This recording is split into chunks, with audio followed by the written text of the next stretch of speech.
साथियों, क्या आपने कभी सोचा है कि एक गरीब आम इंसान को सिर्फ इसलिए मारा जा रहा है कि उसने पुलिस द्वारा रिश्वत मांगे जाने की शिकायत मुख्यमंत्री के पोर्टल पे जाके कर दी हो। साथियों, मथुरा में जो हुआ वो सिर्फ एक किसान के साथ नहीं हुआ, वो पूरे देश की उस आम जनता के साथ हुआ है जो अब भी न्याय की उम्मीद में है। पुलिस कहती है बातचीत करने बुलाया था, किसान के पिता कहते हैं बातचीत के नाम पर अंदर ले जाकर बेटे के अंडकोश तक लाठी बरसा दी गई। सवाल ये है कि कौन झूठ बोल रहा है और कब तक ऐसे मामलों में सिर्फ सिस्टम ही सही रहेगा। आज हम दिखाएंगे आपको पूरा सच, दोनों पक्षों की बातचीत और वो सच्चाई जो वायरल हो रही है लेकिन कहीं ना कहीं उस सच्चाई को दबाई जा रही है। साथियों, सबसे पहले आप इस इंटरव्यू को सुनिए।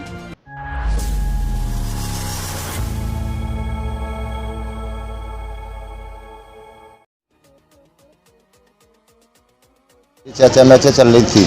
उसके बाद में वहाँ पे बुलवाया हमारे को, बच्चा को चौकी में इंचार्ज ने, कपिल नागर ने, और उसको बोला कि मैं अब कुछ नहीं कह रहा हूँ, उससे पूछताछ करूँगा, ऐसे क्यों कॉल करता है, क्यों पोर्टल पे डालता है मेरी, ऐसे क्यों वो करता है। उसके बाद में उसकी मम्मी भी थी, मैं भी था, लड़का भी था, उसका बाबा भी था, 3-4 आदमी थे हम गाड़ी। वहाँ के बाद में अंदर लेके हम सब बाहर निकाल दिए। बाहर निकालने के बाद में उसकी मारपीट शुरू कर दी। जब एकदम किच्चा मन भी थी, जब हम खट कर करके नहीं खुलवाया करा, तो जब निकाला फिर भी कह रहा अभी क्या, अभी तो उसको साले को मार के छोड़ूंगा, अभी कुछ नहीं, अभी तो कसर रहेगी इसमें। तो पुलिस वाले से कोई विवाद चल रहा था तुम्हारा? क्या विवाद कुछ नहीं चल रहा, वो तो वही पे है कि तेने पोर्टल पर मेरे नाम से वो डाल देता है। उस दिन झगड़ा हुआ तो तेने ऐसे क्यों कर दिया कि यहाँ आदमी मर गए, गोली चल गई, फटाफटाओ सर। तो ऐसे तो गलती से मिस्टेक थे, किसी से बच्चा से हो भी जाए, कर दिया हो कॉल, तो ऐसे थोड़ी होता है कि किसी के बच्चा को जान से मार दिया जाए या फिर बाद में भी धमकी दी जाए। तो अभी तो तेरे को छोड़ना ही नहीं है, मार के ही छोड़ूंगा तेरा पीछा।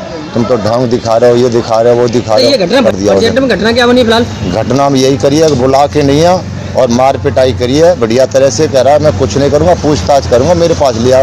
अब मैं साधारण सैंपल में अपने बच्चा को उनके हैंड ओवर कर दिया। मैंने कहा लो सर, बच्चा आप अगर कितना भी मैं प्रयास करूँ कहीं भागे भी तो बच्चा आपसे जाएगा कहाँ। तो भैया की चोट कहाँ के आई है? चोटें आई हैं सर, पैरों में आई है, और जो मतलब यहाँ पोते तो सर बिल्कुल ही वो हो रहा है। और कल से कोई भी सुनाई नहीं हो रही है सरकारी में।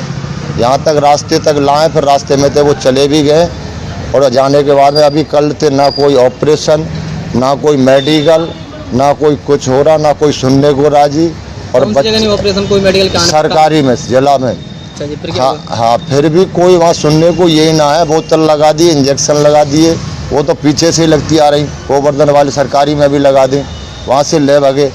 वहाँ से अभी तक वो पर्चा भी नहीं ले पाए, इतना टाइम नहीं मिल पाया कि हम पर्चा भी वहाँ फाइल में लगा। आपने थाने में करी थी? थाने में तो हम लेके गए, आधे घंटे पटके रखा सर। फिर क्या हुआ? वहाँ से कह रहे उसको पहले बच्चा को दिखाओ। अच्छा, ये घटना किसी जगह पे हुई थी भैया के? ये हुई थी अडींग चौकी में। ये चौकी तैनात है फिलहाल चौकी में ये? हाँ जी, अभी ड्यूटी में है वे। क्या नाम है इनका? इनका है नागर के नाम से है, मतलब क्या नाम है बताया मैंने, कपिल नागर। दरोगा है ये, चौकी मतलब चौकी के अडींग वाली के।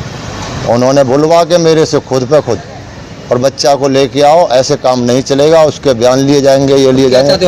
अब मैं ये चाहता हूँ ना तो सर अभी बच्चा का इलाज हो रहा, और ऐसा किया तो क्योंकि अगर मेरा बच्चा का अब ये ज़िंदगी बेकार हो गया, इसके 2 छोटे छोटे बच्चे हैं, इनका कौन जीवन पालन करेगा अगर कुछ होता है बच्चा को। बताया जा रहा था कोई महिला के साथ भी कोई बदतमीजी हुई थी वहाँ पे? कहाँ पे? वो तो घर पे हुई जी। वहाँ पे कौन गया था? वहाँ पे पता नहीं, 2-4-6 गुंडे आ गए, और वो टाउन के लड़के हैं, उन्होंने किया, कल किया, वो शाम को किया जी, क्योंकि हम तो बात थे नहीं घर पे, पीछे से कर दिया वो तो ये थाना गोवर्धन के अडीग चौकी क्षेत्र का एक प्रकरण संज्ञान में आया है, जिसमें एक सब इंस्पेक्टर पर मारपीट का आरोप लगाया गया है। इस प्रकरण की प्राथमिक जांच में यह तथ्य पाए गए कि जिस व्यक्ति द्वारा यह आरोप लगाए गए हैं उसकी चचेरी बहन है, जिसके द्वारा ये शिकायत की गई कि उस व्यक्ति द्वारा उसकी जमीन पर कब्जा करने का प्रयास किया जा रहा है। इस संबंध में उसने सोशल मीडिया के माध्यम से अपना एक बाइट भी जारी किया है। इसके अतिरिक्त जिस व्यक्ति द्वारा यह आरोप लगाया गया है उसने 112 पर एक सूचना दी थी कि वहां पर फायरिंग हुई है, और जब 112 की गाड़ी वहां पहुंची तो इस सूचना को असत्य पाया गया। इसी संदर्भ में पूछताछ हेतु अगले दिन उस व्यक्ति को चौकी पर बुलाया गया था, जहां से कि उसके द्वारा आरोप लगाया गया कि उसके साथ मारपीट हुई है। चौकी इंचार्ज का यह कहना है कि किसी भी प्रकार की मारपीट नहीं हुई और वह व्यक्ति पूर्व से एक बीमारी से पीड़ित था। इस संबंध में गहनता से जांच करने के लिए एसपी आरए को नामित किया गया है और जांच किसी भी प्रकार से प्रभावित ना हो इसलिए उस चौकी इंचार्ज को अन्यत्र स्थानांतरित कर दिया गया है। जो भी तथ्य जांच में प्रकाश में आएंगे उसके आधार पर अग्रिम कार्रवाई सुनिश्चित की जाएगी। साथियों, वीडियो आपने देखा, यह वीडियो है मथुरा की और वहां के एसएसपी का बयान है कि इस तरह की कोई घटनाएं नहीं हुई। ये झूठा आरोप लगाया जा रहा है। ये मामला है मथुरा जिले का, जहां एक किसान को बातचीत के नाम पर थाने बुलाया गया।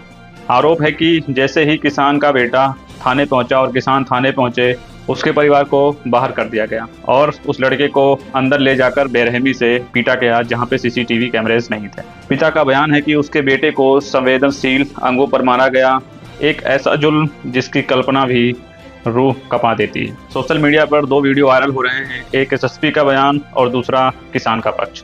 एसएसपी कहते हैं कि सब कुछ नियम के मुताबिक हुआ, हमने ऐसा कुछ नहीं किया, लेकिन किसान का परिवार कहता है कि सीसीटीवी ना होने वाली जगह पर बेटे को ले जाकर मारा गया। अब जनता सवाल पूछ रही है, सीसीटीवी से बचकर मारना क्या ये न्याय का तरीका है? लड़के के पिता का वीडियो सामने आया जिसमें वो साफ कह रहे हैं कि पुलिस ने खुद फोन करके बातचीत के बहाने बुलाया। थाने पहुंचने पर परिवार को बाहर कर दिया गया, बेटे को अंदर ले जाकर संवेदनशील अंगों पर मारा गया, जिसके बाद वह लहूलुहान हो गया। ना कोई मेडिकल रिपोर्ट, ना कोई एफआईआर, उल्टा दबाव बनाया गया कि मामला उठाया ना जाए। साथियों, सबसे बड़ा सवाल जो सभी के मन में उठ रहा है, जब सीसीटीवी है ही नहीं तो पुलिस कैसे साबित करेगी कि उन्होंने कुछ गलत नहीं किया? क्या ये सच नहीं है कि कमजोर तबके के लोगों के साथ थानों में अक्सर ऐसा ही होता है? और क्या ये जो एसएसपी का बयान है ये अपने मातहत को बचाने के लिए दिया गया है? ये सबसे बड़ा सवाल साथियों है। इस घटना ने सबको त्रस्त कर दिया। अब सवाल उठता है कि क्या कानून इस तरह की इजाज़त देता है? क्या हमारा संविधान ये इजाज़त देता है? आइए जानते हैं। संविधान हर नागरिक को सुरक्षा और गरिमा का अधिकार देता है। दंड प्रक्रिया सहायता, जिसको सीआरपीसी की धारा 49 और 330 आईपीसी के तहत पुलिस की हिरासत में मारपीट करना गैर कानूनी है। सुप्रीम कोर्ट भी बार बार कह चुका है कि हिरासत में किसी की पिटाई नहीं हो सकती, लेकिन जब वही पुलिस बर्बरता करने लग जाए तो गरीब कहाँ जाए? साथियों, ये वीडियो सिर्फ मथुरा के किसान की कहानी नहीं है, ये पूरे सिस्टम की पोल खोलता है। आप सोच सकते हैं एसएसपी सच बोल रहे हैं या फिर वो पीड़ित, वो किसान? कमेंट में ज़रूर लिखिएगा। और अगर आप चाहते हैं कि ऐसे मामलों पर जवाबदेही हो तो इस वीडियो को ज़्यादा से ज़्यादा लोगों तक शेयर कीजिए, ताकि सवाल उठते रहें और जुल्म पर चुप्पी ना रहे। साथ ही वीडियो आपको इन्फॉर्मेटिव लगी हो तो वीडियोस को एक लाइक कीजिए। चैनल पे पहली बार आए हैं तो चैनल को सब्सक्राइब कर लीजिए, क्योंकि इस तरह के इन्फॉर्मेटिव वीडियोस हम लाते रहते हैं। फिर मिलते हैं किसी और खबर के साथ, तब तक देखते रहें इंडियन वीजा टीवी। मैं आपके साथ भी रहें।